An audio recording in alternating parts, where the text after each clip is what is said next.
वक्रतुंड महाकाय सूर्यकोटि समप्रभ निर्विघ्नं कुरु मे देव सर्वकार्येषु सर्वदा। वक्रतुंड महाकाय सूर्यकोटि समप्रभ निर्विघ्नं कुरु मे देव सर्वकार्येषु सर्वदा।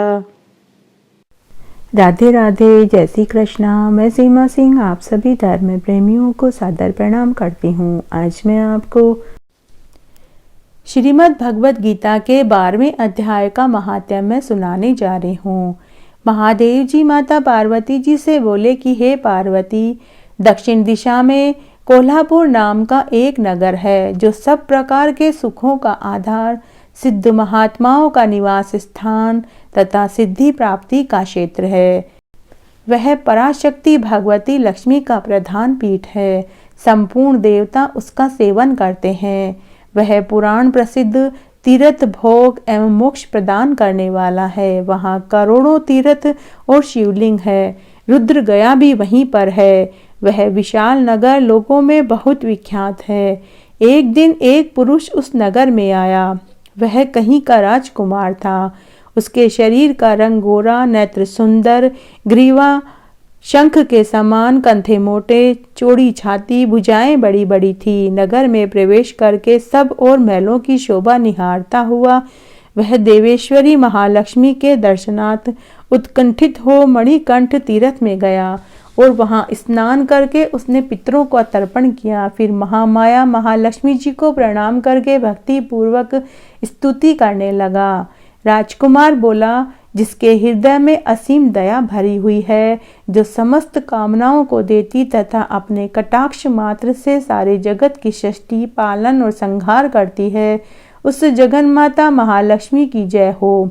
जिस शक्ति के सहारे उसी के आदेश के अनुसार परमेष्टि ब्रह्मा सृष्टि करते हैं, भगवान अच्युत जगत का पालन करते हैं तथा भगवान रुद्र अखिल विश्व का संहार करते हैं, उस सृष्टि, पालन और संहार शक्ति से संपन्न भगवती पराशक्ति का मैं भजन करता हूँ। हे कमले, योगीजन आपके चरण कमलों का चिंतन करते हैं। हे कमला लये, तुम अपनी स्वाभाविक सत्ता ही हमारे समस्त इंद्रिय गोचर विषयों को जानती हो। तुम ही कल्पनाओं के समूह को तथा उसका संकल्प करने वाले मनकों को उत्पन्न करती हो। इच्छा शक्ति, ज्ञान शक्ति और क्रिया शक्ति ये सब तुम्हारे ही रूप है। तुम परासंवित रूपिणी हो। तुम्हारा स्वरूप निष्कल, निर्मल, नित्य, निराकार, निरंजर, अंत रहित, आतंक शून्य, आलंबनहीन तथा निरामय है। हे देवी, तुम्हारी महिमा का वर्णन करने में कोई समर्थ नहीं है। जो षट चक्रों का भेदन करके अंतःकरण के 12 स्थानों में विहार करती है। अनाहत, ध्वनि, बिंदु, नाद और कला ये जिसके स्वरूप है, उस माता महालक्ष्मी को मैं प्रणाम करता हूँ। हे माता, तुम अपने मुख रूपी पूर्ण चंद्रमा से प्रकट होने वाली अमृत राशि को बहाया करती हो। तुम ही परा, पश्यंती, मध्यमा और वेखरी नामक वाणी हो।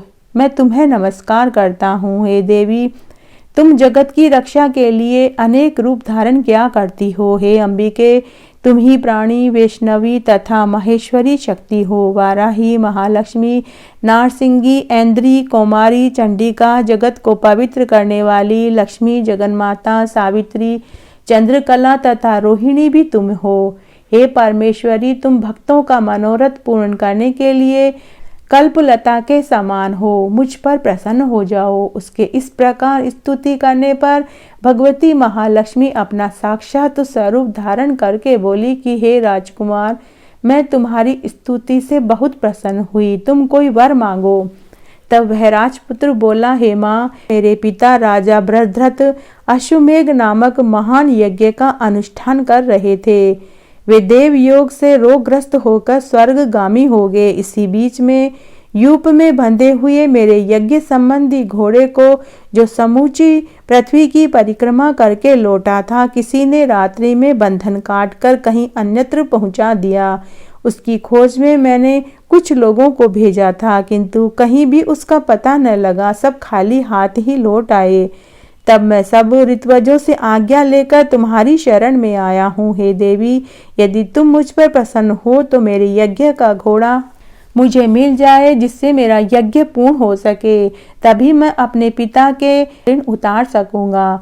शरणागतों पर दया करने वाली हे जगजननी लक्ष्मी, जिससे मेरा यज्ञ पूर्ण हो, वह उपाय मुझे बताइए।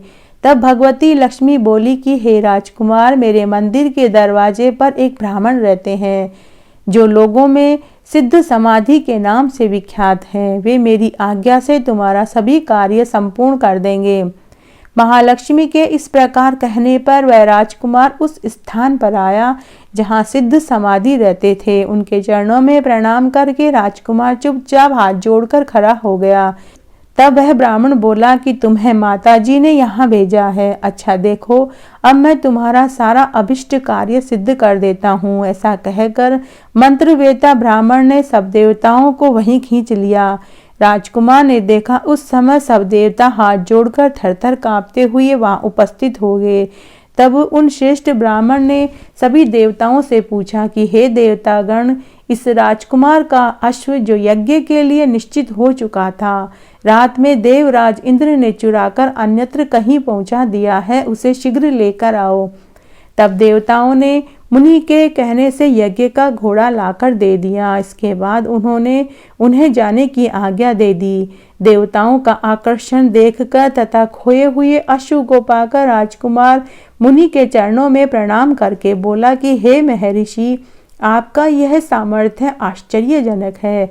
आप ही ऐसा कार्य कर सकते हैं, दूसरा कोई नहीं कर सकता था। हे ब्राह्मण, मेरी प्रार्थना सुनिए। मेरे पिता राजा बृहदत्त अश्वमेध यज्ञ का अनुष्ठान आरंभ करके देव योग से मृत्यु को प्राप्त हो गए हैं। अभी तक उनका शरीर तपाए हुए तेल में सुखाकर मैंने रख छोड़ा है। हे साधु श्रेष्ठ, आप उन्हें पुनः जीवित कर दीजिए।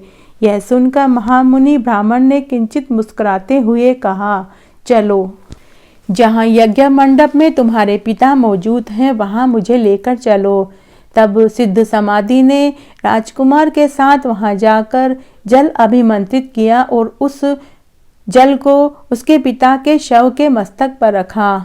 उसके ऐसा करते ही राजा सचेत होकर उठ बैठे। फिर उन्होंने ब्राह्मण को देखकर पूछा, हे धर्म स्वरूप, आप कौन हैं?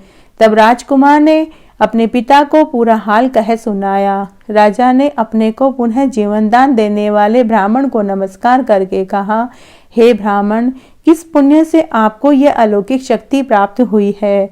उनके यूं कहने पर ब्राह्मण ने मधुर वाणी में कहा कि हे राजन, मैं प्रतिदिन आलस्य रहित होकर गीता के 12वें अध्याय का जाप करता हूँ। उसी से मुझे ये शक्ति प्राप्त हुई है जिससे तुम्हें जीवन दान मिला है। यह सुनकर ब्राह्मणों सहित राजा ने उस महर्षि से गीता के 12वें अध्याय का अध्ययन किया। उसके महात्म्य से उन सबको सद्गति प्राप्त हुई और दूसरे दूसरे जीव भी उसके पाठ से परम मोक्ष को प्राप्त हो गए। इस तरह आज मैंने आपको गीता के 12वें अध्याय का महात्म्य सुनाया। आशा करती हूँ यह आपको जरूर पसंद आएगा। मेरे साथ बने रहने के लिए आपका धन्यवाद। आगे की कथा कहानी के लिए भी आप इसी तरह मेरे साथ बने रहें। धन्यवाद।